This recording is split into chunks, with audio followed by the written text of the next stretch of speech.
पृथ्वी के उपग्रह है, पर सिंपल सा समझते हैं कि उपग्रह होता क्या है या सैटेलाइट होता क्या है ना। तो वे पिंड जो ग्रह का क्या लगाते हैं, चक्कर। ग्रह का चक्कर लगाने वाले पिंड क्या कहलाते हैं, उपग्रह कहलाते हैं, सैटेलाइट कहलाते हैं। The body which revolves around a planet is known as satellite. ठीक। अब एक तो प्रकृति ने ही बनाया है, हमारा जो मून है अर्थ का नेचुरल सैटेलाइट है, लेकिन कुछ सैटेलाइट हम यहाँ से छोड़ते हैं, है ना, जो हमारे पृथ्वी का क्या लगाते रहते हैं, चक्कर, और कुछ कुछ इन्फॉर्मेशन देते हैं। जब हम आगे पढ़ेंगे कि सैटेलाइट का क्या उपयोग है तब आपको समझ में आएगा। फिलहाल ये तो समझ गए होंगे कि जो पिंड पृथ्वी के चारों ओर चक्कर लगा रहे हैं वो पृथ्वी के उपग्रह कहला गए। किसी और पिंड के भी लगाएंगे चक्कर तो उसके उपग्रह कहला जाएंगे। जैसे अपने हमारे अर्थ में एक ही चंद्रमा है, उपग्रह है, लेकिन मंगल में चले जाएंगे तो मंगल ग्रह में दो दो हैं, दो चंद्रमा है, वहाँ पर दो चंद्रमा दिखाई देती। जो जुपिटर होता है, बृहस्पति होता है, उसमें 16-16 चंद्रमाएँ हैं, इतनी सारी चंद्रमा है। तो ऐसा नहीं है। और कुछ ग्रह ऐसे हैं जो छोटे हैं, उनके पास चंद्रमा नहीं है, चंद्रमा का मतलब कोई उपग्रह ही नहीं है। ठीक। तो जो बड़े प्लैनेट हैं उनके ज़्यादा उपग्रह हैं, छोटे प्लैनेट के एक भी नहीं है। अर्थ जैसा जो प्लैनेट है, ग्रह है, उसका एक ही क्या है, आर्टिफिशियल सैटेलाइट है, नेचुरल सैटेलाइट है। ठीक है। अब हमारे भारत का जो सबसे पहला सैटेलाइट था उसका नाम क्या था, आर्यभट्ट। लेकिन ये छोड़ा कहाँ से गया था, रूस से। हमारे लिए छोड़ा गया था, हमारे काम के लिए छोड़ा गया था, पर छोड़ा कहाँ गया था, रूस से। जैसे हमारी जो स्पेस एजेंसी है ना, इसरो है, स्पेस एजेंसी, तो ये भी आजकल सैटेलाइट छोड़ती है। तो बहुत सारे ऐसे देश हैं जिनके पास टेक्नोलॉजी नहीं है, तो हमारे देश से यहाँ से सैटेलाइट छुड़वाते हैं। अब जैसे मान लो बर्मा है, नेपाल है, बांग्लादेश है, अफ्रीका के देश हैं, अपने सैटेलाइट को उनके पास छोड़ने का तरीका नहीं है, तो वो कहाँ ले आते हैं, भारत को हायर करते हैं कि भाई हम इतना पैसा देंगे, हमारे लिए भी एक सैटेलाइट क्या कर दो, छोड़ दो। ठीक है। तो इस तरह से जो हमारा पहला सैटेलाइट था, तो हमारे पास भी टेक्नोलॉजी नहीं थी। टेक्नोलॉजी किसके पास थी, रूस के पास। रूस ने इसको भेजा। आज हम सक्षम हैं कि खुद सैटेलाइट भेज सकते हैं। दूसरा जो स्पुतनिक फर्स्ट है, वो पूरे विश्व का पहला सैटेलाइट था, और उसको भी किसने भेजा था, रूस ने। पहले रूस ने भेजा था, बाद में रूस ने किसके लिए भेजा, भारत के लिए भेजा। ठीक है।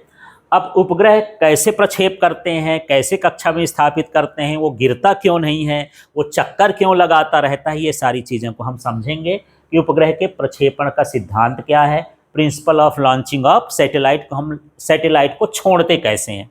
तो ये सोचो कि आप साइकिल चलाते हो ना, तो जब साइकिल चलाते हो, जब धीरे चलती है बिल्कुल, तो क्या होता है, बैलेंस बिगड़ता है, बैलेंस बिगड़ता है, और आप इधर उधर मटकते हो। स्पीड हो जाए तो बैलेंस नहीं बिगड़ता है, एक मिनिमम स्पीड चाहिए। तो चलो यहाँ पर भी देखते हैं। यहाँ पर ये जो मैं पीले से बनाया हूँ, ये धरती है, पृथ्वी है, और ये अभी पृथ्वी नहीं है, ये सैटेलाइट है जो इसके चारों तरफ क्या लगाएगा, चक्कर लगाएगा। मान लो मैं 1 किलोग्राम की कोई वस्तु रखा हूँ और उसको मैं फेंक रहा हूँ, और मैं सोच रहा हूँ कि भैया तुम एक काम करना, न धरती में गिरना, न धरती से बाहर जाना, इसका क्या लगाना, चक्कर लगाना। ठीक है। तो एक काम करते हैं, जब मैं एक उस वस्तु को फेंका तो वो यहां पर आकर के गिर गई, धरती में गिर गई, यहां पर आ गई। ठीक है, समझ में आ रहा है। किसी वेग से मैं यहां पर इसको फेंक रहा हूं, इसको मैं लिख देता हूं हॉरिजॉन्टल वेलोसिटी। ठीक है, क्षैतिज वेग से इसको मैं क्या कर रहा, ऐसे क्या कर दिया, फेंका। फेंका तो ये जाओ, सामान्य से पत्थर फेंकोगे तो ऐसे जाएगा तो धरती में गिरना जाएगा। अब स्पीड बढ़ाओ तो क्या होगा, वहीं पर गिरेगा कि थोड़ा आगे गिरेगा, है ना। यदि इस पेन को मैं ऐसे कर दूं तो यहीं पर गिर जाएगा, स्पीड बढ़ाऊंगा तो क्या होगा, थोड़ा आगे गिरेगा। तो ये यहां पर गिर गया, और स्पीड बढ़ाऊं तो और आगे गिरेगा, बिल्कुल सही है। ये यहां पर गिर गया, और स्पीड बढ़ाऊंगा तो अब गिरेगा नहीं, ये इसका क्या लगाने लगेगा, चक्कर लगाने लगेगा। अब ये इसका क्या बन गया, सैटेलाइट बन गया। तो एक निश्चित स्पीड होती है, उस स्पीड से कम करोगे तो गिर जाएगा, ज़्यादा कर दोगे तो पृथ्वी को छोड़ के भाग जाएगा और इसी में रहेगा, तो ये कक्षा में क्या करता रहेगा, चक्कर लगाता रहेगा। ठीक है, समझ में आ गया? तो बस जो मैं बोला हूं उसी चीज को आपको लिखना है। ठीक, तो यहां पर मान लेते हैं कि पृथ्वी की सतह से किसी पिंड को क्षैतिज वेग से फेंका जाता है। हाँ बोलो तो, पृथ्वी की सतह से, ये पिंड है, किसी पिंड को क्षैतिज वेग से फेंका जाता है तो वह पृथ्वी की सतह पर P1 बिंदु पर गिरती है। ठीक है, यदि उसका क्षैतिज वेग बढ़ा दिया जाए तो वो P2 बिंदु पर गिरती है। यदि मैं नहीं बढ़ा सकता तो कुछ मशीनें बनाऊंगा, उन मशीनों के द्वारा, है ना। यदि मैं थोड़ा सा और क्षैतिज वेग बढ़ा दूं तो P3 पर गिरेगा। यदि मैं इसी तरह से ऐसे क्षैतिज वेग बढ़ाते जाऊं तो एक ऐसी स्थिति आएगी कि वह पिंड इसका चक्कर लगाने लगेगा, तो यह क्या बन जाता है, उसका सैटेलाइट। अब किसी चीज को चक्कर लगाने के लिए अभिकेंद्र बल की जरूरत होती है, तो अभिकेंद्र बल कहाँ से मिलता है? अभिकेंद्र बल खुद का होता नहीं है, वो कहाँ से मिलता है? गुरुत्वाकर्षण बल से मिलता है। तो जो सैटेलाइट है उसको अभिकेंद्र बल कहाँ से मिलता है? गुरुत्वाकर्षण बल से मिलता है। ठीक है, यही इसका सिद्धांत है। इसको घूमने के लिए गुरुत्वाकर्षण बल ही चाहिए।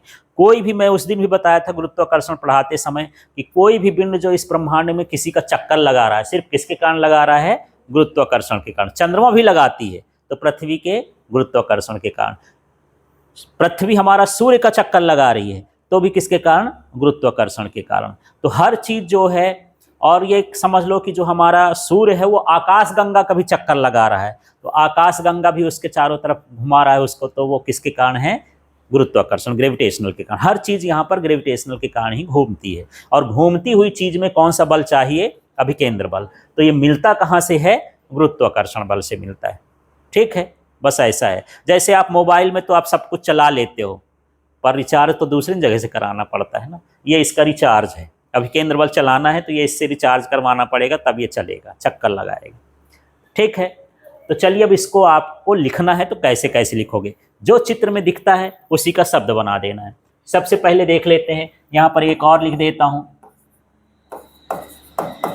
चंद्रमा पृथ्वी का क्या है? प्राकृतिक उपग्रह है ना। जो मनुष्य नहीं बनाता उसको हम बोलते हैं प्राकृतिक उपग्रह। तो सबसे पहले ये लिखोगे पृथ्वी के उपग्रह, और ये क्या है? वे पिंड जो पृथ्वी का चक्कर लगाते हैं, है ना। या ग्रह का लिख सकते हो, किसी ग्रह का चक्कर लगाते हैं उसे हम क्या कहेंगे? उपग्रह। ठीक है, अब यहाँ पर चंद्रमा पृथ्वी का प्राकृतिक उपग्रह है। Moon is natural satellite of the earth. ठीक है, इसके बाद आर्यभट्ट जो है भारत का प्रथम उपग्रह है जिसे रूस द्वारा छोड़ा गया था। पूरी लाइन क्या बनेगी? आर्यभट्ट भारत का प्रथम उपग्रह है और ये रूस द्वारा छोड़ा गया है। Aryabhatta is a first satellite of India launched by Russia. ठीक है, अब यहाँ पर स्पुतनिक फर्स्ट है, ये विश्व का प्रथम उपग्रह है जिसको किसने छोड़ा था? रूस ने। ठीक है ना। तो Sputnik first is the world's first satellite launched by Russia. अब ये उपग्रह के प्रक्षेपण का सिद्धांत है, principle of launching of satellite. तो ये हेडिंग बनाना है, ये चित्र बनाना है। चित्र बनाने के बाद यहाँ पर बोल सकते हैं, माना किसी पिंड को क्षैतिज वेग vs से फेंका जाता है। क्या? माना किसी पिंड को क्षैतिज वेग vs से फेंका जाता है तो वह पृथ्वी की सतह पर P1 बिंदु पर गिरता है। यदि उसका क्षैतिज वेग बढ़ा दिया जाए तो P2 बिंदु पर गिरता है। यदि क्षैतिज वेग और बढ़ाया जाए तो वह P3 बिंदु पर गिरता है। और एक ऐसी स्थिति आ जाती है कि वो पृथ्वी की सतह पर गिरता नहीं है, उसका चक्कर लगाने लगता है, तब वह उसका उपग्रह बन जाता है। ठीक है, इस उपग्रह को अभिकेंद्र बल गुरुत्वाकर्षण बल से प्राप्त होता है। ठीक है, अब यहाँ पर कुछ कंडीशन है कि मान लो ये जिस वेग से घूम रहा है ना, इसको जिससे चक्कर लगाने लगेगा, मान लो यहाँ पर ये चक्कर लगाने वाला जो वेग है उस वेग का नाम क्या हो जाएगा, ऑर्बिटल वेलोसिटी, कक्षीय वेग। तो यदि VH का मान VO के बराबर है, VO का मतलब कक्षीय चाल घूमने के बराबर है, तब वो क्या करेगा, सैटेलाइट रहेगा, चक्कर लगाएगा। दूसरा देखो, VH का मान VO से कम हो जाए, कक्षीय वेग से क्या हो जाए, कम, चक्कर लगाने वाले वेग से कम हो जाए। जैसे वैसे पृथ्वी की सतह पर 8 किलोमीटर प्रति सेकंड के हिसाब से चक्कर लगाना चाहिए, है ना, उससे कम हो जाए तो ये पृथ्वी पर क्या हो जाएगा, गिर जाएगा। ठीक है, तीसरी कंडीशन हो जाएगी कि ये जो क्षैतिज वेग है, ये जो है ये अधिक में लिख दिया था ना, ये VH का मान VO से क्या है, अधिक है, लेकिन यहाँ दूसरी कंडीशन में ऐसा कर देता हूँ, इसको ऐसा समझ लो, यहाँ पर इसका मान VE से कम है, VH का मान, लेकिन VO से अलग अलग लिख दो यार, नहीं आपको समझ में नहीं आएगा।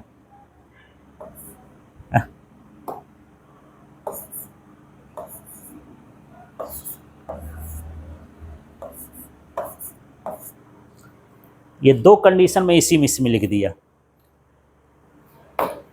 एक मिनट, कंडीशन थोड़ा गड़बड़ हो रही है, VH पहले लिखना था, यहाँ देखना फिर से।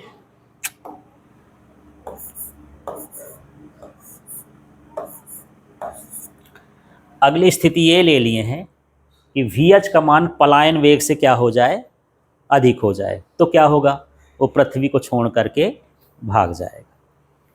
यदि इसका मान ज़्यादा हो गया, पलायन वेग से क्या हो गया, ज़्यादा हो गया, तो पृथ्वी को छोड़ करके भाग जाएगा। और यदि कक्षीय वेग से कम हुआ तो पृथ्वी में क्या हो जाएगा, गिर जाएगा। अब तीसरी कंडीशन ये है कि इसका मान जो है, VH का मान कक्षीय वेग से तो ज़्यादा है, लेकिन पलायन वेग से क्या है, कम है, तब क्या होगा, है ना, चक्कर लगाएगा, लेकिन ये इसका जो पाथ होगा वो क्या हो जाएगा, परवलयाकार हो जाएगा। समझना, इसका जो पाथ होगा वो कैसा होगा, वृत्ताकार होगा। अब तीनों कंडीशन को फिर से समझते हैं। यहाँ पर तो हम निश्चित वेग कर दिए, लेकिन छोड़ते समय यदि वेलोसिटी ज़्यादा हो जाए या कम हो जाए तो क्या फ़र्क पड़ेगा। तो मैं लिखा हूँ VH बराबर VO, माने ये जो क्षैतिज वेग है, हॉरिजॉन्टल वेलोसिटी है, और ये जो कक्षीय वेग है, यदि दोनों का मान कैसा हो, बराबर हो, तो यह चक्कर लगाएगा, पिंड क्या लगाएगा, चक्कर लगाएगा, किस मार्ग में, वृत्ताकार मार्ग में। ठीक है, यदि क्षैतिज वेग का मान पलायन वेग से क्या हो जाए, अधिक हो जाए, तो वह कहाँ चला जाएगा, अंतरिक्ष में चला जाएगा, पृथ्वी को छोड़ के चला गया। ठीक है, और यहाँ पर ये जो VH का मान है, ये कक्षीय वेग से तो ज़्यादा है, लेकिन इसके पलायन वेग से क्या है, कम है। ठीक, तो उस कंडीशन में वो चक्कर तो लगाएगा, लेकिन उसका मार्ग कैसा होगा, अंडाकार, परवलयाकार जैसे। अब कुछ एग्जाम्पल लूँगा तब आपको समझ में आएगा। मान लो 11.2 किलोमीटर ये जो होता है पलायन वेग पृथ्वी के सतह पर, ठीक है, और जो VO का मान होता है ये लगभग 7.9 किलोमीटर पर सेकेंड है, और जो VH का मान है वो हम निर्धारित करेंगे कि किस हिसाब से फेंक रहे हैं। ठीक, अब मुझे बताना, यदि ये इसका मान और इसका मान बराबर हो जाए, माने ये जो मैं फेंक रहा हूँ किस स्पीड से फेंकूँ, 79 किलोमीटर पर सेकेंड से, इसके मान को मैंने बराबर कर दिया, तब क्या होगा, ये वृत्ताकार मार्ग में चक्कर लगाएगा। ठीक है, समझ में आ गया। अब इसके मान को मैं चेंज करता हूँ, ये मान फिक्स है, इसको चेंज नहीं करना है। इसके मान को मैं एक काम करता हूँ कि ये मैं कर दिया 12 किलोमीटर पर सेकेंड। अब क्या होगा, ये V के मान से कम है कि ज़्यादा है, ज़्यादा हो गया, तो क्या होगा, ये पलायन कर जाएगा। क्या कर जाएगा, पलायन कर जाएगा, उसको छोड़ के चला जाएगा। अब मैं ऐसा कर दिया कि VH का मान जो है मैं 10 कर दिया। अब क्या होगा, इससे ज्यादा है पर इससे क्या है, कम है, क्या छोड़ के चला जाएगा, चक्कर लगाएगा, चक्कर लगाएगा, लेकिन मार्ग कैसा रहेगा उसका, परवलयाकार रहेगा।